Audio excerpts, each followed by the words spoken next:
السلام علیکم ورحمۃ اللہ وبرکاتہ۔ میں ایک غریب لڑکی تھی۔ میری شادی ایک بہت امیر مگر پراسرار خاندان میں ہوئی۔ سسرال میں سب کچھ تھا مگر گھر کے تیسرے کمرے میں ہمیشہ تالا لگا رہتا تھا۔ مجھے سخت ہدایت تھی کہ میں وہاں نہ جاؤں۔ ایک رات مجھے اس کمرے سے کسی کے کراہنے کی آواز آئی۔ میں نے ہمت کر کے تالا توڑ دیا۔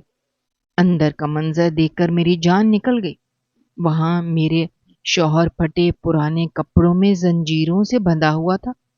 تو وہ شخص کون تھا جو میرے ساتھ؟ امی پلیز آپ میری وجہ سے پریشان نہ ہوں۔ آپ اپنی صحت کا خیال رکھیں اور دوائیاں وقت پر لیا کریں۔ میرا جہیز وقت کے ساتھ ساتھ بن جائے گا، میں اپنی ماں کو سمجھا رہی تھی۔ جب بھی ان کے پاس 2-4 ہزار روپے جمع ہوتے، وہ میرے جہیز کے لیے کچھ نہ کچھ خریدنے لگ جاتی۔ میں انہیں ہر وقت ہی روکتی رہتی تھی، لیکن آج تک انہوں نے نہ میری بات سنی تھی اور نہ ہی اب آگے سننے کا ارادہ رکھتی تھی۔ بس کر دو بیٹا، کب سے میرا سر کھائے جا رہی ہو؟ تمہیں نہیں پتا ایک بیوہ عورت کی کیا سوچ ہوتی ہے؟ میں نے تمہیں پال پوس کر اتنا بڑا کیا اور اب شادی بھی میں نے ہی کرنی ہے۔ اگر جہیز نہیں بناؤں گی تو کون تمہیں بیاہ کر لے جائے گا؟ میرا کیا ہے؟ میری زندگی تو ایک دن ختم ہو جانی ہے۔ اس سے پہلے میں چاہتی ہوں کہ تمہارا کسی اچھی جگہ پر رشتہ کر دوں، تمہیں اپنے گھر کا کر دوں، پھر سکون سے مر سکوں۔ امی کی بات سن کر میرا دل بھر آیا۔ وہ پچھلے 15 دن سے بخار سے جوجھ رہی تھی، لیکن ابھی تک ڈاکٹر کو نہیں دکھایا تھا۔ بس گھر پر مختلف ٹوٹکے کیے جا رہی تھی۔ نہیں امی، آج آپ کو میری بات ماننی پڑے گی۔ آپ دوبارہ یہ مرنے مرانے والی باتیں نہیں کریں گے، بلکہ آج آپ میرے ساتھ ہسپتال چلیں گے۔ ہم ڈاکٹر کو دکھائیں گے کہ آخر آپ کے ساتھ مسئلہ کیا ہے۔ میں نے امی سے کہا تو وہ مسکرانے لگی۔ نہیں بیٹا، 5,000 روپے میرے پاس ہیں، وہ میں تمہارے لیے ایک اچھا سا سوٹ لے کر رکھ دوں گی تاکہ بعد میں کام آئے۔ میں ٹھیک ہوں، کس نے کہا ہے مجھے بخار ہے؟ وہ جھوٹ بولنے لگی تھی۔ ان کی آنکھوں سے مجھے لگ رہا تھا کہ اب بھی ان کے جسم میں بخار کا جراثیم باقی ہے۔ کچھ نہ کچھ بخار تو اتر چکا تھا، لیکن یہ بخار بھی بڑا عجیب تھا۔ ایک دن اترتا تو دوسرے دن دوبارہ سر چڑھ کر بولنے لگتا۔ دوپہر کا وقت تھا، میں ابھی ابھی کالج سے واپس آئی تھی کہ امی کی حالت دیکھ کر مجھے بڑا دکھ ہوا، اور جب میں نے ان کے ہاتھ میں وہ پیسے دیکھے جنہیں اٹھا کر وہ کہہ رہی تھیں کہ تھوڑی دیر بعد ہم نے بازار جانا ہے، تو مجھے مزید دکھ ہوا۔ میں امی کو روک رہی تھی مگر وہ میری بات نہیں سن رہی تھی۔ میں جانتی تھی کہ وہ اپنی ضد کی پکی ہیں، اپنی بات پوری کر کے ہی رہیں گی، اسی لیے میں خاموش ہو گئی۔ تھوڑی دیر بعد ہم ماں بیٹی بازار کے لیے روانہ ہو گئے۔ وہاں سے امی نے میرے لیے 5,000 کے بجائے 5500 کا ایک اچھا سا سوٹ لیا جو مجھے بڑا پسند آیا، لیکن مجھے یہ پسند نہیں تھا کہ امی خود پر خرچہ نہیں کرتی اور ہر وقت ہی میرے لیے کچھ نہ کچھ خریدتی رہتی ہیں۔ ابا سرکاری اسکول میں چپڑاسی تھے، ان کے جانے کے بعد بھی ہمیں پینشن مل رہی تھی۔ ان کی پینشن بہت کم تھی، جس سے ہمارا گزارا بڑی مشکل سے ہو رہا تھا۔ ویسے تو ہمارا گزارا آرام سے ہو جاتا اگر امی اس طرح کی چیزیں نہ لیتی، لیکن ہر مہینے وہ میرے جہیز پر کچھ رقم خرچ کر دیتی۔ میرا اچھا خاصا جہیز بن چکا تھا۔ جیسے ہی میرے ذہن میں امی کی باتیں گونجی، مجھے اکرام کی باتیں یاد آنے لگی۔ اکرام مجھے بہت پسند کرتے تھے۔ ہم پچھلے 1.5 ماہ سے ایک دوسرے کے ساتھ بات چیت میں تھے۔ میں نے انہیں بس ایک مرتبہ دیکھا تھا اور اس کے بعد سے ہماری موبائل پر ہی بات ہو رہی تھی، لیکن میں نے امی سے اس بارے میں کچھ نہیں کہا تھا۔ وہ میرا رشتہ ڈھونڈنے میں لگی ہوئی تھی اور میں اکرام کے ساتھ یہ پلاننگ بنا چکی تھی کہ ہم دونوں شادی کریں گے، لیکن وہ کہہ رہے تھے کہ ابھی انہیں بہت زیادہ وقت ہے۔ وہ بہت زیادہ امیر تھے۔ جب میں نے انہیں پہلی مرتبہ دیکھا تو وہ بہت بڑی گاڑی کے اندر بیٹھے ہمارے کالج کے باہر کھڑے تھے۔ انہوں نے مجھے نمبر دیا، جو اس وقت میں نے غصے میں لے لیا تھا۔ سوچا تھا گھر جا کر پھاڑ دوں گی، لیکن گھر جا کر ان کا چہرہ میری آنکھوں میں سمانے لگا، تو میں نے مجبور ہو کر انہیں کال کر دی۔ اور پھر انہوں نے مجھ سے کہا کہ میں نے انہیں پہلی مرتبہ دیکھا ہے، لیکن وہ مجھے پچھلے 3-4 مہینے سے فالو کر رہے ہیں۔ وہ میرے گھر کو بھی جانتے تھے کہ میں کہاں رہتی ہوں۔ وہ مجھے بہت زیادہ پسند کرتے تھے، اس لیے ہی آج اتنے عرصے بعد نمبر دینے کی ہمت کی ہے۔ اپنے لیے محبت کا نام سن کر تو میں ہواؤں میں اڑنے لگی۔ لڑکیاں واقعی میں اتنی بھولی ہوتی ہیں کہ کسی کے منہ سے اپنے لیے محبت کے چند جملے سن لیں تو پھر پاگل ہی ہو جاتی ہیں۔ ویسے بھی میں نے انہیں ایک نظر میں پسند کر لیا تھا۔ ایک نظر میں سمجھ گئی تھی کہ وہ کوئی اچھے انسان ہیں، کیونکہ ایک ایسا انسان جس نے ایک لڑکی کو پچھلے 3-4 ماہ سے پسند کر رکھا ہو، لیکن اسے بات اتنے عرصے بعد کی ہو، تو پھر وہ اچھا ہی ہوگا۔ ان کی آنکھوں میں مجھے سچائی نظر آئی تھی، اور اب ہر روز ہی ہماری فون پر بات ہوتی تھی۔ وہ تو ضد کرتے تھے کہ میں ان سے ملنے کے لیے آؤں، لیکن میں امی کو دھوکہ نہیں دینا چاہتی تھی۔ پہلے بھی میں ان سے چھپ کر باتیں کر رہی تھی، لیکن میں یہ نہیں چاہتی تھی کہ میں ان سے کہیں باہر ملوں۔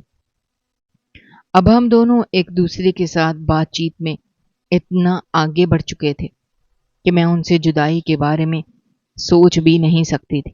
ہم بازار سے واپس آئے۔ میں بہت زیادہ تھکی ہوئی تھی اور خوش بھی تھی۔ راستے میں مجھے ان کی گاڑی دکھائی دی تھی۔ شاید انہوں نے مجھے نہیں دیکھا تھا، لیکن میں ان کی گاڑی دیکھ کر پہچان گئی تھی کہ وہی ہیں۔ گھر جا کر میں اپنے کمرے میں چلی گئی اور جاتے ہی انہیں کال ملا دی۔ اکرام، کیا آج آپ بازار گئے تھے؟ میں نے کہا۔ وہ کچھ دیر کے لیے خاموش ہو گئے، لیکن پھر کہا کہ وہ تو کہیں نہیں گیا۔ مجھے حیرت ہوئی۔ میں نے خود ان کی گاڑی دیکھی تھی، جو وہ گاڑی ہر وقت اپنے استعمال میں رکھتے تھے۔ میں نے سوچا شاید اس جیسی گاڑی کسی اور کی ہوگی، حالانکہ میں نے نمبر پلیٹ بھی دیکھی تھی، لیکن پھر بھی میں نے سوچا شاید میرا ہی وہم ہوگا۔ میں انہیں پریشان نہیں کرنا چاہتی تھی۔ وہ بار بار پوچھ رہے تھے آخر میں نے کسے دیکھا ہے، لیکن میں نے کہا کہ مجھے غلط فہمی ہو گئی تھی۔ بس چھوڑیں ان سب باتوں کو، اور مجھے یہ بتائیں کہ آپ کی طبیعت کیسی ہے؟ وہ کچھ دنوں سے کہہ رہے تھے کہ انہیں بخار ہے۔ انہوں نے کہا کہ ان کی طبیعت اب کچھ سنبھل چکی ہے، لیکن اب بھی وہ گھر پر ہی ہیں۔ کبھی کبھی وہ مجھے اتنے مایوس اور پریشان لگتے کہ میں سمجھ ہی نہیں پاتی تھی۔ ان کی شخصیت پرسرار سی تھی۔ کبھی کبھی وہ مجھے بہت زیادہ خوش لگتے تھے کہ جیسے ان کے ہاتھ قارون کا خزانہ لگ گیا ہو۔ وہ کہہ رہے تھے کہ وہ 2-3 ماہ کے اندر اپنے گھر والوں کو میرے گھر بھیجیں گے۔ وہ کہہ رہے تھے ابھی ان کے گھر میں کچھ مسئلے چل رہے ہیں، اس کے بعد ہی وہ اپنے گھر والوں کو میرے رشتے کے لیے امی کے پاس بھیجیں گے۔ مجھے بھی کوئی جلدی نہیں تھی، بس میرے لیے یہی کافی تھا کہ ہم دونوں ایک دوسرے سے بات چیت کر رہے تھے۔ شادی جب ہونی ہوگی ہو جائے گی۔ کچھ دیر ہم یوں ہی باتیں کرتے رہے۔ آج بھی وہ مجھے کچھ اداس سے لگ رہے تھے۔ وہ اپنی طرف سے زیادہ باتیں نہیں کر رہے تھے، بس میری بات کا جواب میں ہوں ہاں کر رہے تھے۔ میں نے ان سے پوچھا بھی کہ کیا بات ہے، لیکن انہوں نے کہا کہ کوئی بات نہیں، بس ابھی بیماری سے اٹھا ہوں تو تمہیں ایسا لگ رہا ہے۔ مجھے ان کی شخصیت بہت ہی عجیب اور پرسرار سی لگتی تھی۔ اگر میں ان سے محبت نہ کرتی ہوتی تو شاید ان سے بات نہ کرتی۔ کبھی کبھی وہ ہنسی خوشی مجھ سے باتیں کرتے، اور کبھی بس میری بات کا بڑی مشکل سے جواب دیتے، اور آج بھی وہ ایسا ہی کر رہے تھے۔ جب مجھے احساس ہوا کہ وہ تھکے ہوئے ہیں اور وہ بات نہیں کر پا رہے، تو میں نے بھی کہہ دیا کہ مجھے کچھ کام ہے۔ میں اللہ حافظ کہہ کر باہر نکل آئی۔ شام ہونے کو تھی۔ میں نے امی کے ساتھ کھانا بنانے میں ہاتھ بٹایا۔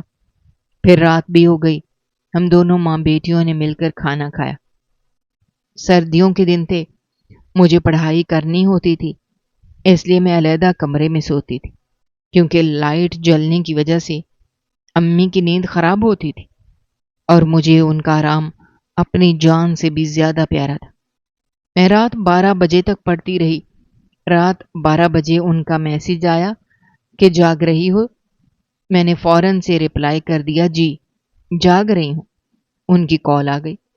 مجھے حیرت ہوئی، پہلے وہ اتنی رات کو کال نہیں کرتے تھے۔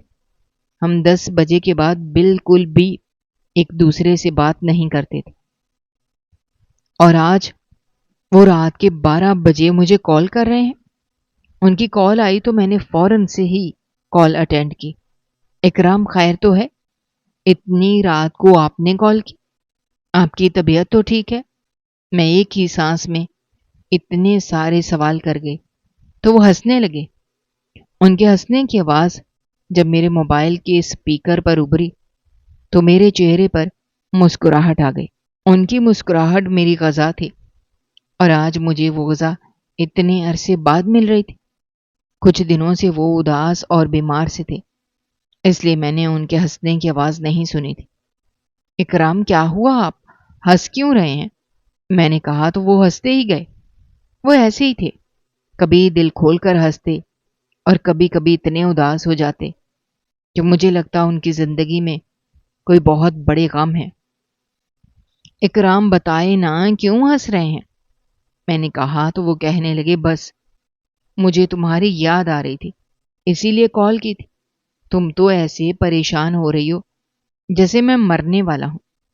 جیسے انہوں نے مرنے والی بات کی، نہ جانے کیوں میری آنکھوں سے آنسو نکلنے لگے۔ بنا سوچے سمجھے ہی میں آنسو بہائے جا رہی تھی۔ جب گیلی آواز کے ساتھ میں نے ان سے یہ کہا کہ اگر دوبارہ انہوں نے مجھ سے اس طرح کی بات کی، میں ان سے بات ہی نہیں کروں گی، وہ بھی سیریس ہو گئے۔ کہنے لگے، پلیز وردہ، مجھ سے کبھی ناراض مت ہونا، تمہارے بغیر میں جی نہیں پاؤں گا، بلکہ مجھے لگتا ہے کہ اگر تم میری زندگی میں نہ آئیں تو میں بہت جلد اپنی زندگی سے ہاتھ دھو بیٹھوں گا۔ وہ ایک مرتبہ پھر سے مرنے مرانے والی باتیں کرنے لگے تھے۔ اکرام، بس کر دیں، آپ کیوں ایسی باتیں کر رہے ہیں؟ میں نے آپ سے کہا نا، اگر دوبارہ آپ نے ایسی بات کی تو میں آپ سے بات ہی نہیں کروں گی۔ میں نے یہ کہا اور موبائل ایک طرف رکھ دیا۔ کال اب بھی چل رہی تھی، لیکن مجھے سنائی نہیں دے رہا تھا کہ وہ کیا کہہ رہے ہیں۔ ہلکی ہلکی سی آواز آ رہی تھی، شاید وہ مجھ سے کہہ رہے تھے کہ میں بات کروں۔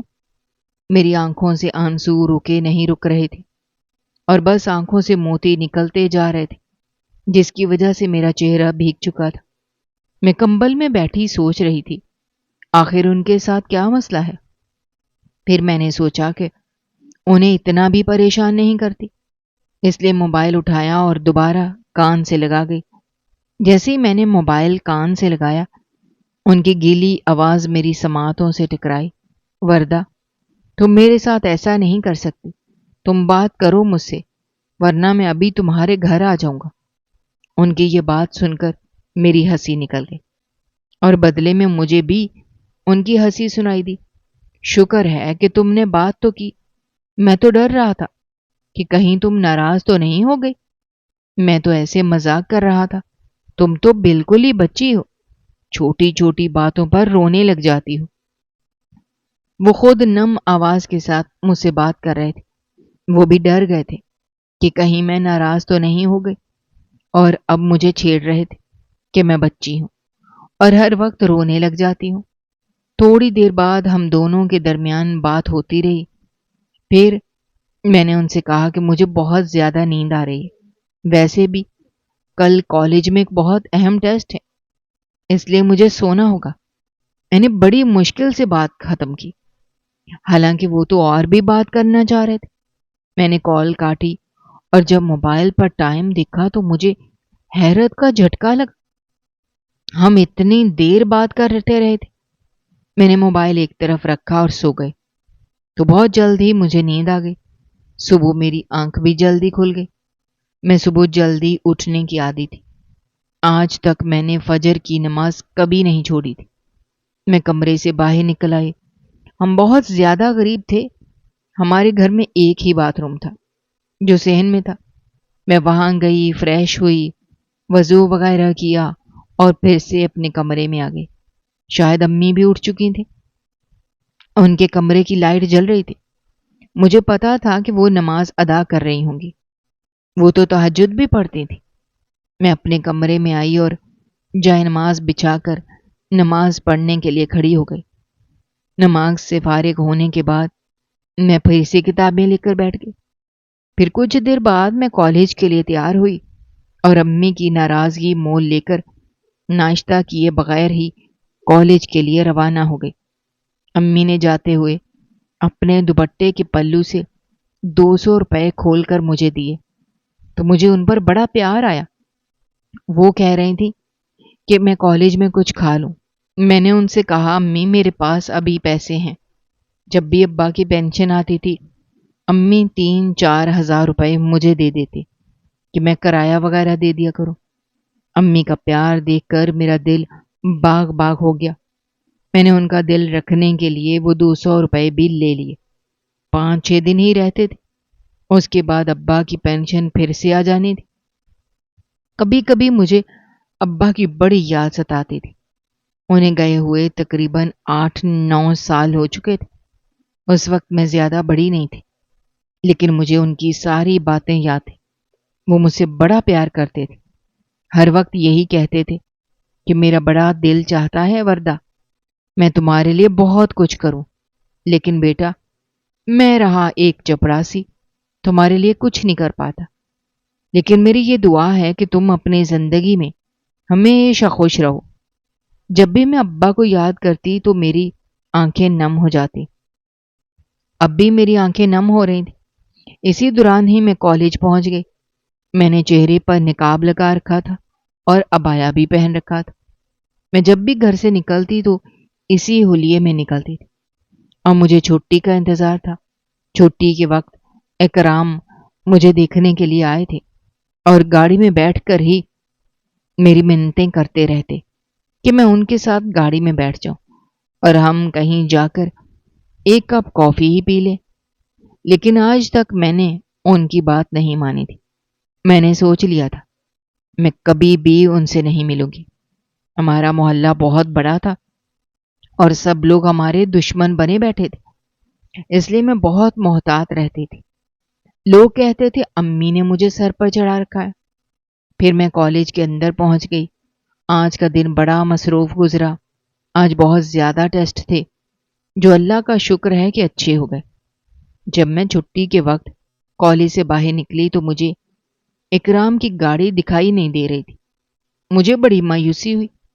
میں ہر روز ہی انہیں دیکھنے کی عادی تھی اور آج میں نے انہیں نہیں دیکھا تھا، بھلے ہی میں انہیں گاڑی کے اندر بیٹھا ہوا دیکھتی تھی، لیکن یہ میری عادت بن گئی تھی۔ میں اداسی کے ساتھ چلتے جا رہی تھی۔ پھر میں رکشے میں بیٹھی اور گھر کے لیے روانہ ہو گئی۔ میں بہت زیادہ پریشان ہو رہی تھی۔ یہ ہمارا روز کا معمول تھا، اور ہر روز مجھے دیکھنے کے لیے آتے تھے، بھلے ہی سڑک پر۔ میں گھر پہنچی اور جاتے ساتھ ہی انہیں کال کرنے لگی، لیکن وہ میری کال بھی اٹینڈ نہیں کر رہے تھے۔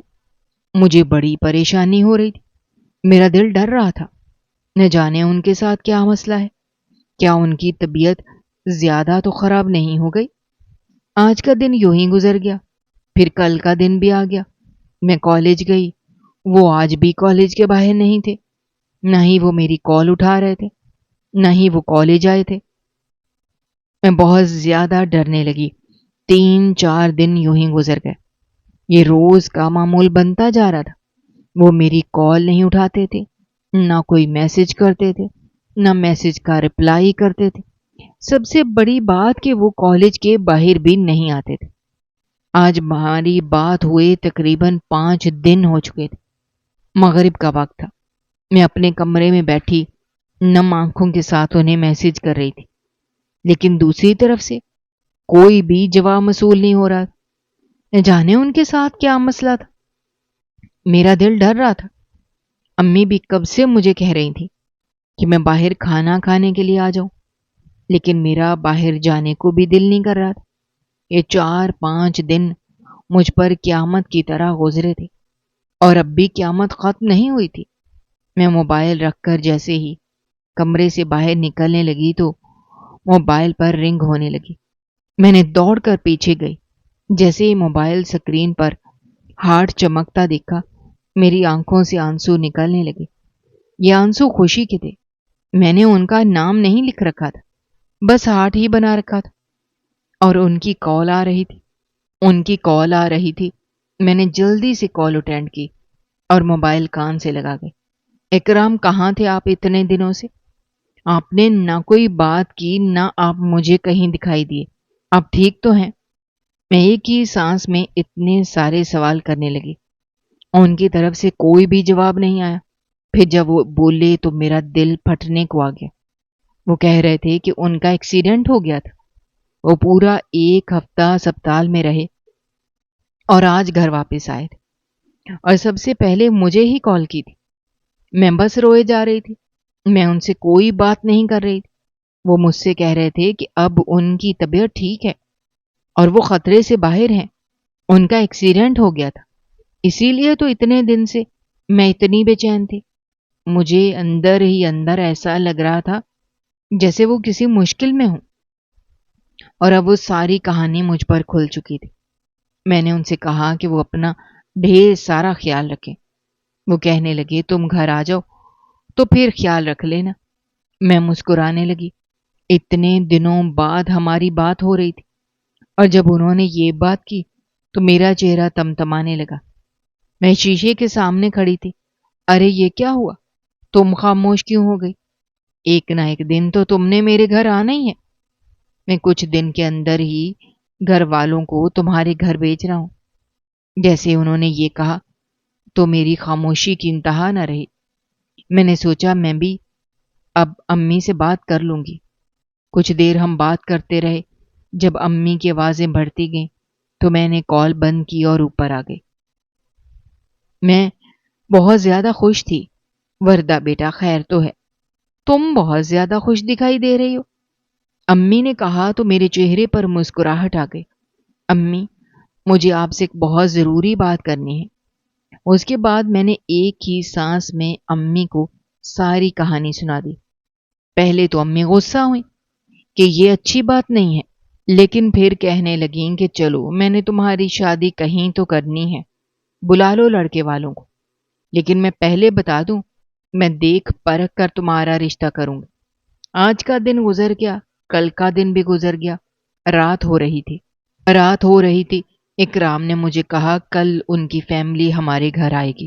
وہ ایسے کہہ رہے تھے جیسے انہوں نے ساتھ نہیں آنا ہو۔ میں نے ان سے پوچھا تو وہ کہنے لگے، میں ساتھ نہیں آ رہا۔ ہماری فیملی میں یہ رواج نہیں ہے کہ لڑکا بھی اپنا رشتہ دیکھنے کے لیے جائے۔ میں ساری رات ہی مستقبل کے سپنے بنتی رہی۔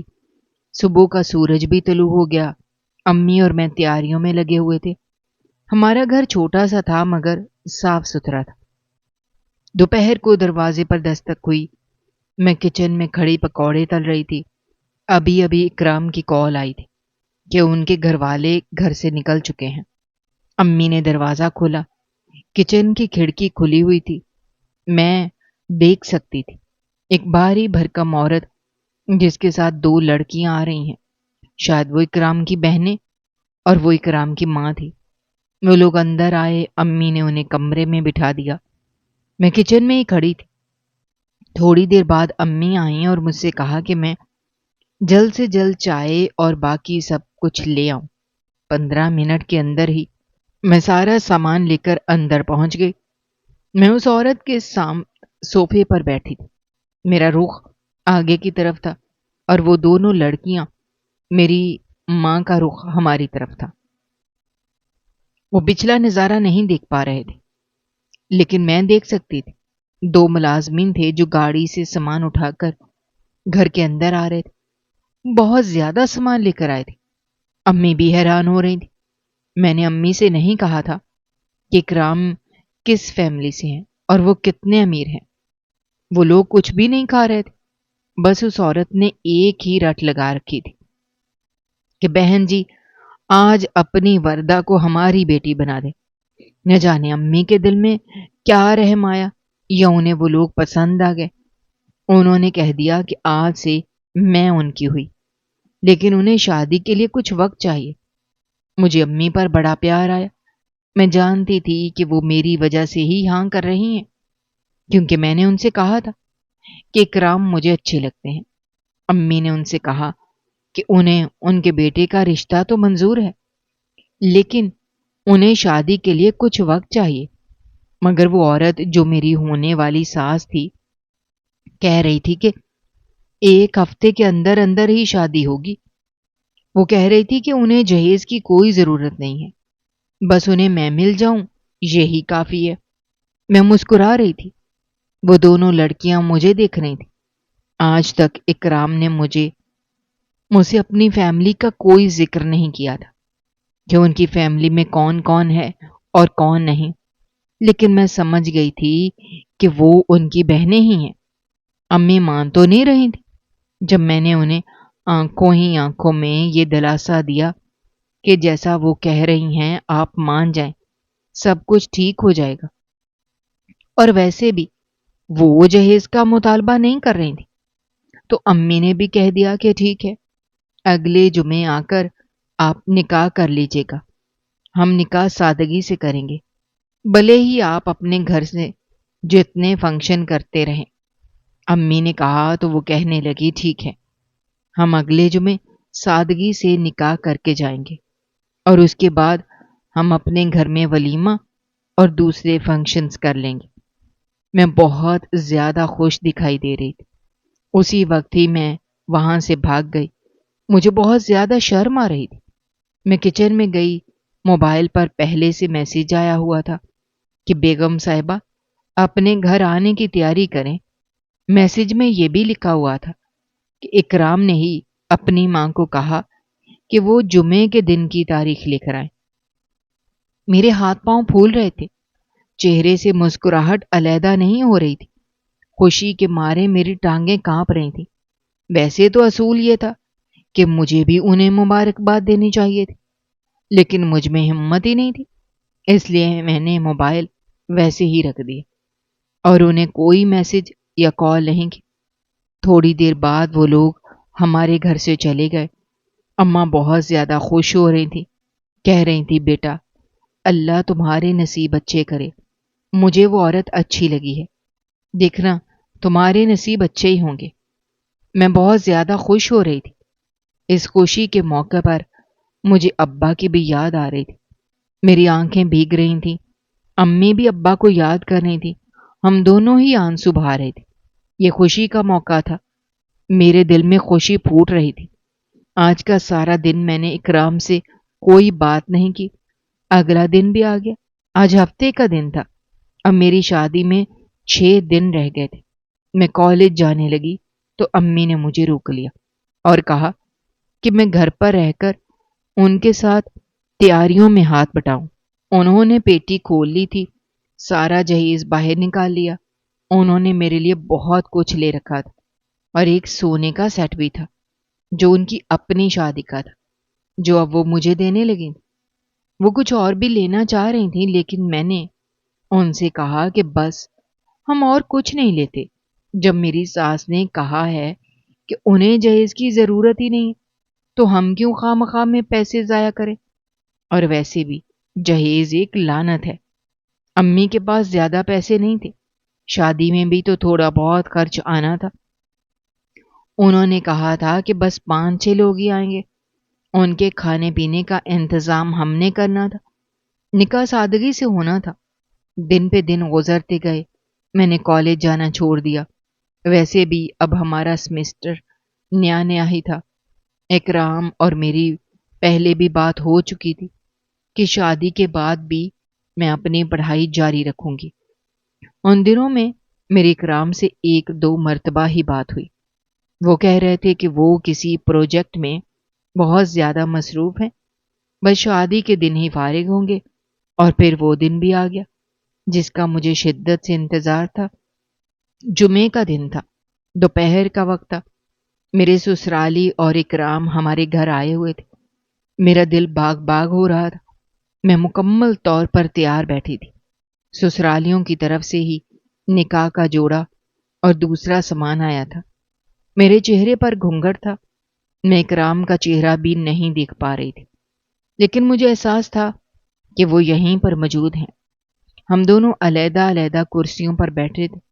وہ اتنے امیر تھے مگر پھر بھی ان کی رسم و رواج ذرا عجیب سے تھے۔ اب ہمارا نکاح ہو رہا تھا، لیکن پھر بھی ہم ایک دوسرے کے ساتھ نہیں بیٹھے تھے۔ نکاح ہوا اور ہر طرف مبارکباد کی صدائیں گونج اٹھی، اور پھر 2 گھنٹے بعد سے میں اس بڑے سے بنگلے میں رخصت ہو کر آ گئی۔ وہاں آ کر تو مجھے بڑی حیرت ہوئی۔ میں تو سمجھ رہی تھی کہ بس وہ امیر ہیں، لیکن یہاں پر آ کر مجھے لگا کہ وہ بہت زیادہ امیر ہیں۔ وہ گھر نہیں، ایک بہت بڑا بنگلہ تھا جس میں 3-4 ملازمائیں ادھر سے ادھر گھوم رہی تھیں۔ عصر کے وقت ہی میں رخصت ہو کر یہاں پر آ گئی تھی۔ ہم سب لوگ ڈرائنگ روم میں ہی بیٹھے تھے سوائے اکرام کے۔ وہ مجھے کہیں بھی دکھائی نہیں دے رہے تھے۔ میرے چہرے پر اب بھی گھونگھٹ تھا۔ پھر میری بڑی نند نے مجھے وہاں سے اٹھایا اور مجھے میرے کمرے میں بٹھائی۔ میں نے گھڑی پر وقت کو دیکھا تو 7 ہونے لگے تھے۔ اچھا خاصا وقت گزر چکا تھا، لیکن ابھی تک اکرام نہ اندر آئے تھے، نہ ہی میں نے انہیں کہیں دیکھا تھا۔ بیٹھے بیٹھے مجھے بہت زیادہ وقت ہو گیا۔ میں ان کا انتظار کر رہی تھی، لیکن میری غیرت کو یہ گوارا نہیں تھا کہ میں انہیں کال کروں۔ بھلے ہی ہمارے درمیان پہلے جتنی بھی بات چیت تھی، لیکن اب میں ان کی بیوی تھی، مجھ میں بھی کچھ لحاظ تھا۔ میں نے بھی انہیں کال نہیں کی۔ میں بیٹھی رہی اور 10 بج گئے۔ 10 بجے مجھے ان کی کال موصول ہوئی۔ مجھے ان کی آواز ذرا بھاری سی لگ رہی تھی۔ وہ کہہ رہے تھے کہ وہ نہیں آ پائیں گے، ان کے کسی دوست کا ایکسیڈنٹ ہو گیا ہے اور وہ اس کو لیے لاہور چلے گئے ہیں۔ مجھے بڑی پریشانی ہوئی، لیکن میں نے ان سے کہا کہ وہ اپنا خیال رکھیں، کوئی بات نہیں، ایک نہ ایک دن تو انہوں نے میرے پاس ہی واپس آنا ہے۔ وہ ملتان سے لاہور چلے گئے تھے اور مجھے کوئی خبر نہیں تھی۔ ساری رات میں اکیلی بیٹھی رہی۔ آج میری زندگی کی حسین رات تھی جو میں نے اکیلے کاٹ دی۔ صبح ہوئی، میری دونوں نندیں میرے کمرے میں آ گئیں اور پیار محبت سے مجھ سے باتیں کرنے لگی۔ انہوں نے مجھ سے کہا کہ میں اچھا سا تیار ہو جاؤں۔ ان کے خاندان میں رواج تھا کہ منہ دکھائی کے لیے محلے والی عورتوں نے آنا تھا۔ انہوں نے مجھ سے اکرام کے بارے میں کوئی بات نہیں کی۔ شاید انہیں پتا تھا کہ اکرام نے مجھے کال کر دی ہے۔ پہلے تو میری ساس نے کہا تھا کہ وہ ولیمہ کریں گے، لیکن اب یہاں آ کر مجھے پتا چلا کہ ولیمہ وغیرہ نہیں ہو رہا، بس نکاح ہو چکا تھا، اب کوئی فنکشن نہیں تھا۔ مجھے بھی کوئی فرق نہیں پڑتا تھا۔ میں خوش تو تھی، لیکن اکرام کی غیر موجودگی مجھے کاٹ رہی تھی۔ مجھے اپنی قسمت عجیب سی لگ رہی تھی۔ میں نے ان کے ساتھ رہنے کہ نہ جانے کتنے خواب سجا رکھے تھے، اور وہ مجھے شادی کی پہلی رات ہی میسر نہیں آئے تھے۔ میں نے سوچا کہ 2-3 دن کی تو بات ہے، وہ واپس آ جائیں گے، لیکن یہ 2-3 دن بہت لمبے ہو گئے۔ وقت گزر ہی نہیں رہا تھا، پورا ہفتہ ہو چکا تھا۔ میری ان سے فون پر بات ہوتی تھی، وہ بہت زیادہ گھبرائے سے لگتے تھے۔ ان کی آواز بھی مجھے بہت زیادہ گھبرائی ہوئی سی لگتی تھی۔ وہ کہہ رہے تھے کہ ان کے دوست کوما میں چلے گئے ہیں، وہ انہیں چھوڑ کر نہیں آ سکتے، لیکن انہوں نے مجھ سے وعدہ کیا کہ 2-3 دن کے اندر وہ آ جائیں گے۔ میں اپنے سسرال میں گھٹ گھٹ کر جینے لگی تھی۔ یہاں پر سب کچھ تھا، کھانے پینے کی کوئی کمی نہیں تھی۔ میری ساس اور نندیں بھی میرا بڑا خیال رکھتی تھیں۔ چھوٹی والی تو ہر وقت میرے کمرے میں رہتی، وہ میری ہی عمر کی تھی۔ میں اپنے کمرے میں بیٹھی اکرام کو یاد کر رہی تھی۔ پھر میرا دل چاہا کہ میں ذرا باہر جاؤں تو دل بہل جائے گا۔ میں باہر نکل آئی تو سب سے پہلے میری نگاہ اسی پرسرار کمرے پر پڑی جس پر ہر وقت تالا لگا رہتا تھا۔ میں جب سے یہاں پر بیاہ کر آئی تھی، تب سے ہی میں نے یہاں پر تالا دیکھا تھا۔ شادی کی اگلی صبح ہی میں نے اس بڑے سے دروازے پر ایک پرانا سا تالا دیکھا تھا۔ مجھے میرا سسرال کچھ پرسرار سا لگتا تھا۔ کبھی کبھی وہ میرے ساتھ اتنے اچھے ہو جاتے اور کبھی میری غیر موجودگی میں نہ جانے کیا باتیں کرتے۔ میں آتی تو فوراً سے خاموش ہو جاتے۔ میں چپ چاپ اس کمرے پر ایک طائرانہ نگاہ ڈال کر آگے چلی گئی۔ مجھے سخت ہدایت تھیں کہ میں نے اس کمرے کی طرف نہیں جانا، ویسے بھی تالا تھا، میں کیسے جا سکتی تھی؟ اس کی چابی بھی مجھے معلوم نہیں کہاں تھی۔ دن یوں ہی گزرتے گئے اور پھر 2 دن بعد اکرام واپس آ گئے۔ رات کے 10 بج رہے تھے۔ میں اپنے کمرے میں سو رہی تھی۔ دروازے پر دستک ہوئی۔ جیسے ہی میں نے دروازہ کھولا، باہر اکرام کھڑے تھے۔ ان کے چہرے پر ویسے ہی اینک اور ماسک تھا۔ جیسے ہی وہ کمرے کے اندر آئے، میں نے انہیں گلے سے لگا لیا۔ وہ بھی مجھے گلے سے لگائے ہوئے تھے۔ میں ان سے کہا کیا کہے جا رہی تھی، لیکن وہ کچھ نہیں بول رہے تھے۔ پھر انہوں نے بس اتنا کہا کہ میرا گلا ٹھیک نہیں ہے، میرے لیے چائے بنا دو۔ میں نے ان کی آواز پر کوئی توجہ نہیں دی۔ ان کی آواز بہت بھاری ہو رہی تھی، شاید گلا خراب ہونے کی وجہ سے ہی تھا۔ میں چپ چاپ چائے بنانے کے لیے باہر آ گئی۔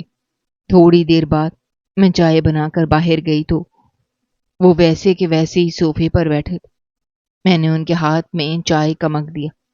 وہ چائے کا مگ لے کر باہر جانے لگے اور کہا مجھے اندر گھٹن ہو رہی ہے۔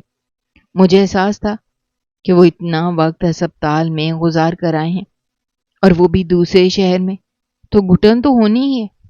میں ان کے ساتھ باہر آنے لگی تو وہ کہنے لگے نہیں نہیں، تم آرام کرو، میں خود ہی آ کر سو جاؤں گا۔ میں بھی تھکی ہوئی تھی اور اب مجھے سکون آ گیا تھا کہ وہ واپس آ گئے ہیں، اسی لیے مجھے بڑی جلدی نیند آ گئی۔ صبح میری آنکھ کھلی تو وہ بستر پر موجود تھے۔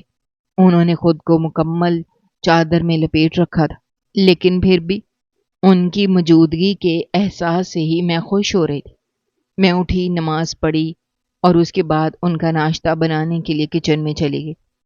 ویسے تو میں یہاں کام نہیں کرتی تھی، ملازمین ہی کرتے تھے، لیکن آج میں نے سوچا کہ میں اپنے ہاتھ سے اکرام کے لیے اپنی زندگی کا پہلا ناشتہ انہیں پیش کروں۔ ناشتہ بنانے میں مجھے اچھا خاصا ٹائم لگ گیا۔ ویسے بھی میں جانتی تھی کہ وہ دیر سے اٹھیں گے۔ آدھے گھنٹے بعد جب میں ایک ٹرے پر ناشتہ سجا کر کمرے میں گئی تو وہ کہیں پر بھی موجود نہیں تھے۔ میں نے ناشتے کا ٹرے رکھا، باتھ روم چیک کیا، لیکن وہ وہاں پر بھی نہیں تھے۔ میں باہر نکل آئی، چوکیدار سے پوچھا۔ وہ کہنے لگے اکرام صاحب تو میٹنگ کے سلسلے میں باہر چلے گئے۔ کیا آپ کو نہیں بتایا؟ جب انہوں نے کہا تو مجھے عجیب سا لگا، نہ جانے انہیں کیا ہو گیا تھا۔ پہلے تو وہ مجھ سے بڑا پیار جتاتے تھے اور اب نہ جانے کیوں مجھ سے کھچے کھچے سے تھے۔ سارا دن ان کی یاد میں گزر گیا۔ رات گئے بھی وہ واپس نہیں آئے۔ رات کے 12 بجے مجھے ان کی کال آئی کہ وہ تھوڑی دیر بعد آ جائیں گے۔ میں کمرے کا دروازہ کھول دوں۔ میں نے دروازہ کھول دیا اور پھر سے سو گئی۔ میں صبح اٹھی تو وہ بستر پر موجود تھے۔ میں نے سوچا آج ان کے لیے ناشتہ نہیں بناؤں گی، بلکہ ان کے پاس ہی بیٹھی رہوں گی۔ تھوڑی دیر بعد وہ بھی اٹھ گئے۔ ان کا چہرہ دیکھ کر مجھے کچھ عجیب سا لگا۔ وہ بدلے بدلے سے لگ رہے تھے۔ ویسے بھی میں نے پہلے بھی انہیں بہت زیادہ قریب سے تو نہیں دیکھا ہوا تھا، لیکن ان کا چہرہ میں پہچانتی تھی۔ میں نے ان سے پوچھا تو وہ کہنے لگے کہ ایکسیڈنٹ کی وجہ سے ان کے چہرے پر کہیں نہ کہیں چوٹیں آ گئی تھیں، اسی لیے مجھے ایسا لگ رہا ہے۔ انہوں نے کہا کہ آج وہ سارا دن میرے ساتھ گزاریں گے۔ میرا دل باغ باغ ہو گیا اور پھر ناشتہ کرنے کے بعد ہم گھر سے باہر نکل آئے۔ سارا دن ہم نے ایک ساتھ گزارا۔ وہ مجھے بدلے بدلے سے لگ رہے تھے۔ ان کی آواز بھی پہلے سے ذرا مختلف تھی۔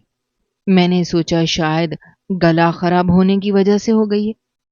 انہوں نے سارا دن میرے ساتھ گزارا، پھر کہنے لگے کہ 2 دن کے لیے انہیں پھر سے لاہور جانا ہوگا۔ ان کے دوست کی طبیعت پھر سے خراب ہو گئی۔ ان کی بات سن کر میں مایوس ہو گئی۔ انہوں نے بس 2-3 دن گھر پر گزارے تھے اور پھر سے جانے لگے تھے۔ میں انہیں روک بھی نہیں پائی۔ انہوں نے آج کا سارا دن میرے ساتھ گزارا، رات بھی وہ گھر پر رہے، لیکن انہوں نے وہ تعلق قائم نہیں کیا۔ جو ہر میاں بیوی کے درمیان ہوتا ہے۔ میں عورت تھی، میں کیسے کہہ سکتی تھی؟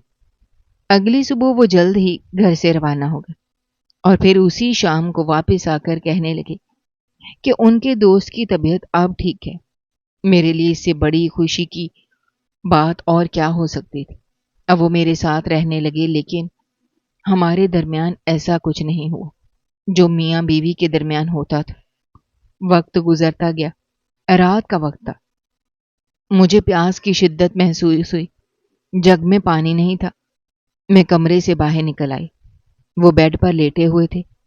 میں باہر نکلی، جیسے ہی میں اس کمرے کے پاس سے گزری مجھے کسی کے کراہنے کی آواز آئی۔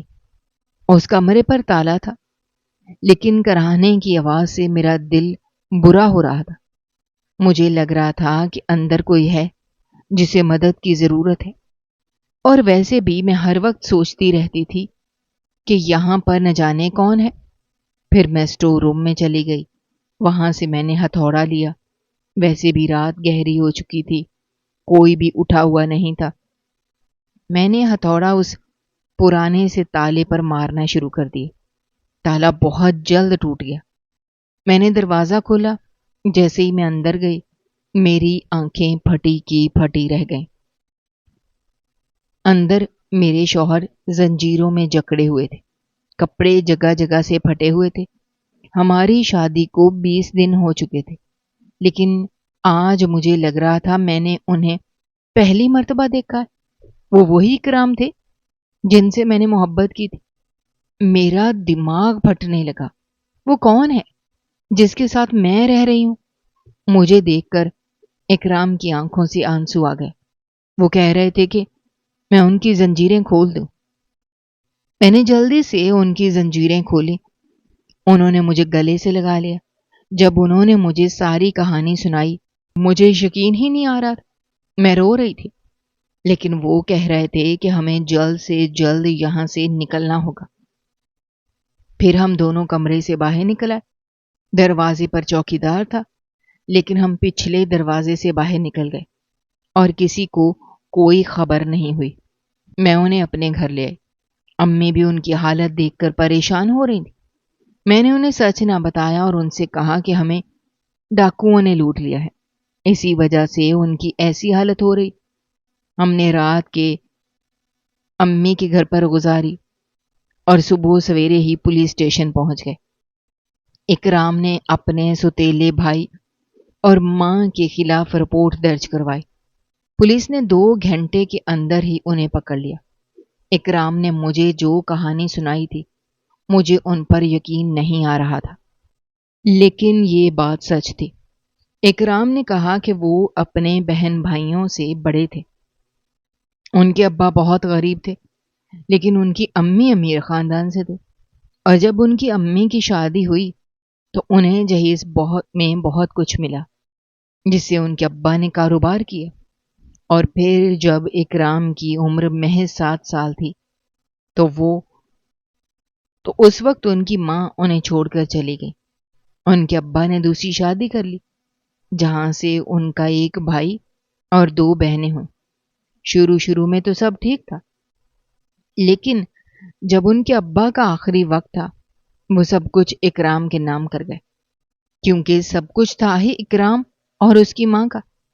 اس لیے انہوں نے اس طرح کی وصیت بنوائی کہ شادی سے پہلے کچھ بھی اکرام کے نام نہیں ہو سکتا۔ اس لیے ہی ان کے بہن بھائیوں نے ان کی شادی کروائی تھی، اور پھر شادی والی رات ہی انہیں یہاں پر باندھ دیا۔ ہر روز وہ ان پر جبر کرتے تھے کہ وہ کاغذات پر سائن کر دیں اور وہ ساری جائیداد ان کے نام کر دیں، لیکن وہ ایسا نہیں کرتے تھے۔ انہوں نے کہا کہ جو میرے ساتھ رہتے رہے وہ ان کے سوتیلے بھائی تھے، لیکن ان کی شکل بہت ملتی تھی، کیونکہ باپ تو ایک ہی تھا۔ میں خدا کا شکر ادا کرنے لگی کہ شکر ہے میں نے اس غیر انسان کے ساتھ کوئی تعلق قائم نہیں کیا۔ وہ پکڑے جا چکے تھے۔ ہم دوبارہ سے اپنے گھر میں آ کر آرام سے زندگی گزارنے لگے۔ کچھ دن تو اکرام کی طبیعت بہت زیادہ خراب رہی۔ انہوں نے اتنے دن قید میں کاٹے تھے، لیکن اب سب کچھ ٹھیک ہو چکا تھا۔ ہم نے امی سے کچھ نہیں کہا تھا، میں جانتی تھی کہ وہ پریشان ہو جائیں گی، اس لیے انہیں پریشان نہ کیا، اور سارا مسئلہ بھی حل ہو گیا۔ جس دن سارا مسئلہ حل ہوا اور ہم اپنے گھر آئے تو اکرام نے مجھ پر محبتوں کی بارش کر دی۔ اب مجھے لگ رہا تھا کہ میری شادی اکرام سے ہوئی ہے۔ پہلے تو مجھے بہت زیادہ خدشات تھے جو اب دور ہو چکے تھے۔ ہماری زندگی بالکل ہی بدل گئی۔